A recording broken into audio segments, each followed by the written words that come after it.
Oi, pessoal, tudo bem com vocês? Aqui quem fala é a Aline.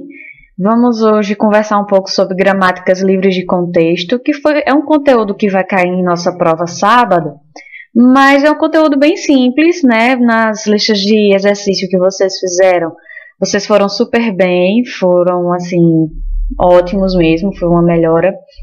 Então a gente compreende que é um conteúdo realmente de fácil assimilação, né? A gente vai fazer uma revisão bem rápida e aí fica aí as dúvidas no fórum para vocês mandarem, certo? Então vamos lá. A gente viu até agora um pouco de autômatos finitos, né? E as expressões regulares. E aí as linguagens regulares, elas são representadas por esses dois modelos, pelos autômatos finitos e pelas expressões regulares. Com as gramáticas livres de contexto, obviamente, a gente vai representar as linguagens livres de contexto, que englobam essas linguagens regulares e outras mais, certo? Então, a gente pode diferenciar esses modelos da seguinte forma: os autômatos eles são utilizados para testar qualquer palavra, certo? Já as gramáticas elas costumam partir de regras para descobrir as palavras válidas, certo?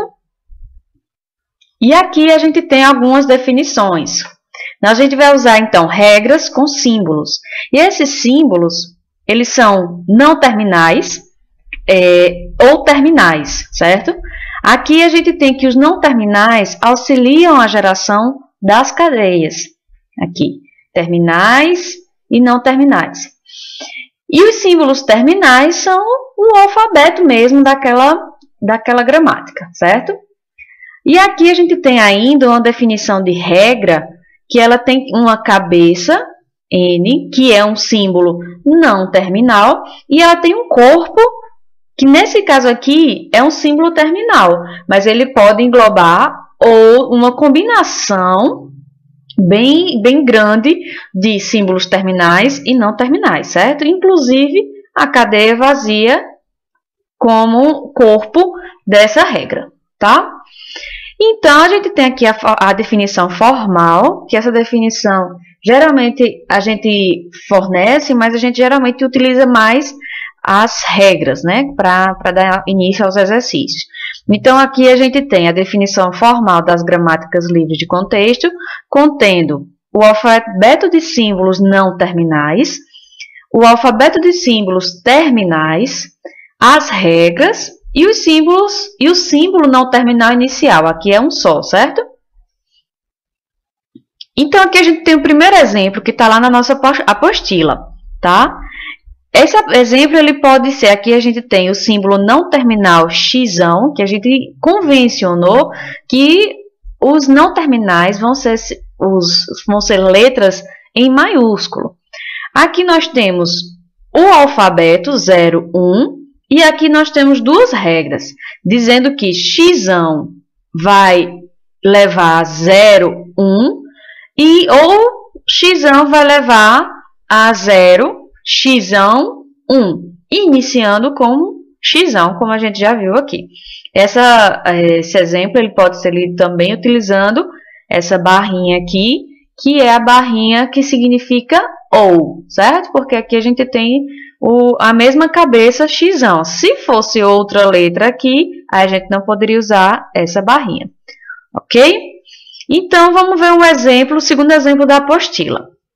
Né?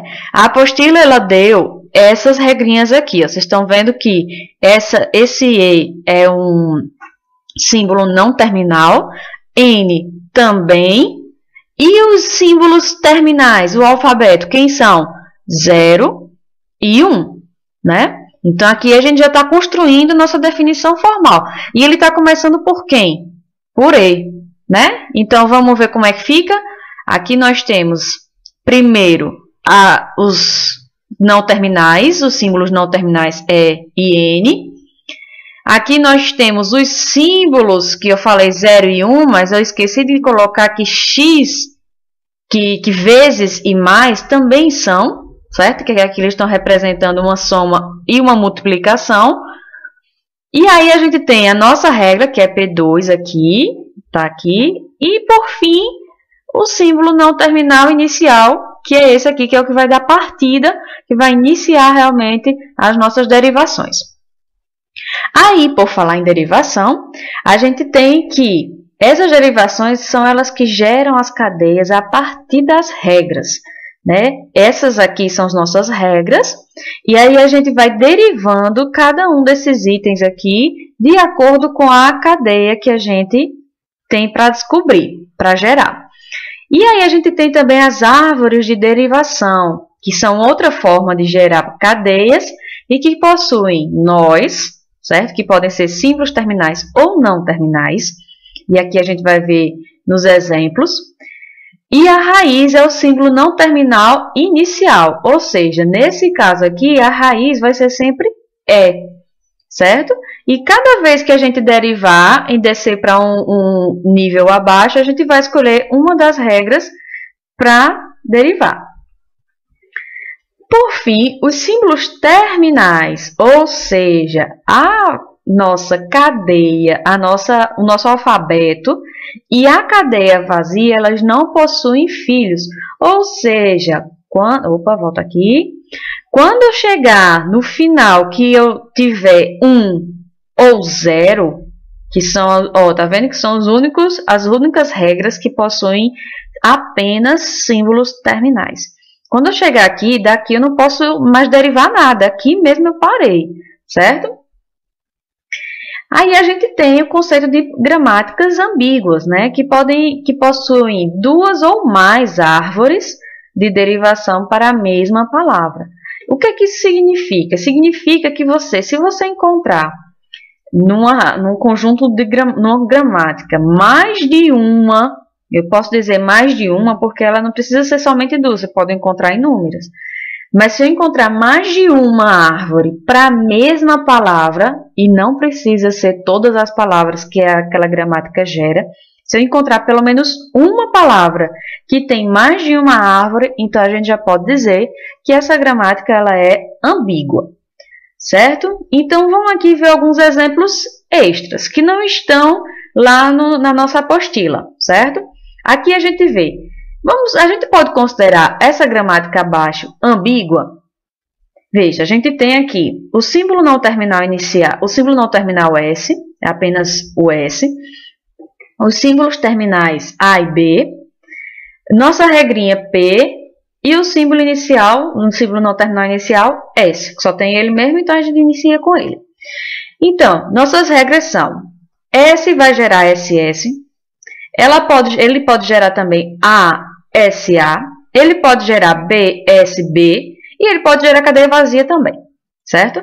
Então, vamos pensar a menor cadeia possível que a gente pode ter, que a gente, né, consideraria aqui, pensando que, SS tem sempre pelo menos dois itens na minha cadeia, dois símbolos na minha cadeia. Então, a menor cadeia que eu posso ter, por exemplo, AA.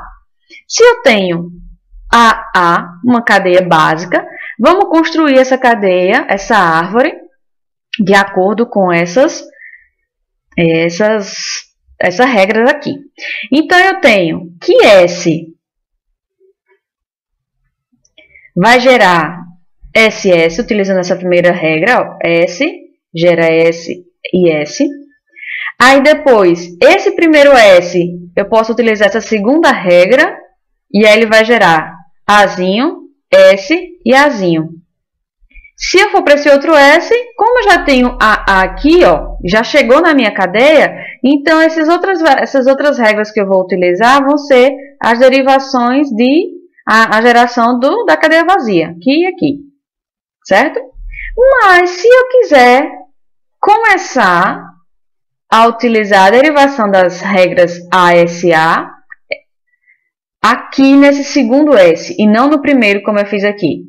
Então aqui a gente já tem, certo? Uma duplicação, são duas cadeias, duas árvores que geram a mesma cadeia. Mas a gente ainda tem uma terceira, Se eu quiser simplesmente desse primeiro símbolo não terminal ir direto para ASA. Então, aqui a gente tem 3 árvores. Então, com certeza, essa gramática ela é ambígua. Vamos ver um outro exemplo aqui?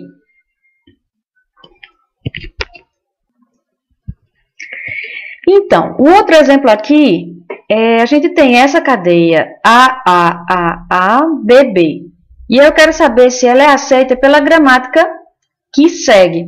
Essa gramática ela tem 3 símbolos não terminais. Tem o nosso alfabeto comum de A e B, nossa regra P e nosso símbolo não terminal inicial S. Aqui a gente tem as variações. Então, a gente pode construir a cadeia da seguinte forma. S vai gerar AB, só tem essa possibilidade.